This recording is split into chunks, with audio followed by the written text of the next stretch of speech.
महाराज अकबर के दरबार का एक नाई बीरबल से बहुत चिढ़ता था तथा रोजाना उसके खिलाफ षड्यंत्र रचता रहता था। एक दिन उसके दिमाग में एक विचार आया और जब अकबर ने उसको हजामत करने के लिए बुलवाया तो वो बोला, जहांपना आप जानते हैं कल रात मैंने एक सपना देखा और उसमें आपके पिताजी को देखा।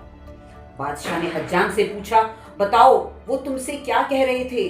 वो स्वर्ग में बहुत खुश हैं, लेकिन वो कह रहे थे कि स्वर्ग के सभी वासी अकेले परेशान रहते हैं। वो चाहते हैं कि आप वहां पर किसी को भेजें जो उनसे बातचीत कर सके। नाई ने कहा, महाराज बीरबल बड़े मजाकिया स्वभाव के हैं, आप उन्हें स्वर्ग भेज दें ताकि वो आपके पिताजी को खुश रख सके।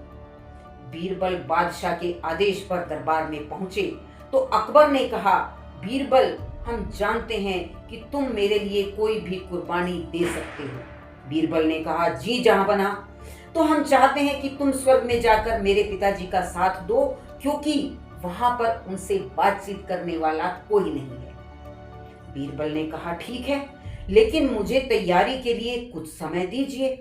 मुगल बादशाह फूले नहीं समाये और बोले, ठीक है, तुम मेरे लिए इतना बड़ा बलिदान दे रहे हो तो मैं तुम्हें 1 सप्ताह का समय देता हूं। बीरबल घर पहुंचा और एक गहरा गड्ढा खोदा जो उसकी कब्र का कार्य करता था, लेकिन साथ ही साथ उसके नीचे एक सुरंग खोद दी जो उसके घर के अंदर खुलती थी। 1 सप्ताह के बाद बीरबल दरबार में पहुंचे।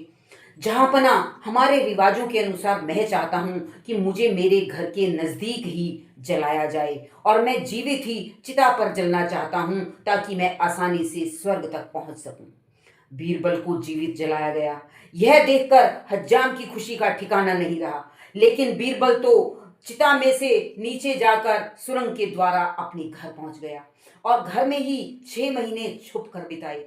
इतने समय में उसके बाल दाढ़ी बहुत ज्यादा बढ़ गए तो वो दरबार में पहुंचा। बादशाह बीरबल को देखते ही चिल्लाए, तुम कहां से आए? स्वर्ग से जहांपना, मैंने आपके पिताजी के साथ अच्छा समय बिताया, इसलिए उन्होंने मुझे धरती पर वापस जाने के लिए कह दिया है। क्या उन्होंने तुम्हें अपने पुत्र के लिए कोई संदेश भेजा है? जी, केवल एक जहांपना। क्या आप मेरी बढ़ी हुई दाढ़ी व बाल देख रहे हैं? स्वर्ग में हज्जामों की कमी है। आपके पिताजी ने अपने एक हज्जाम को वहां भेजने के लिए कहा है।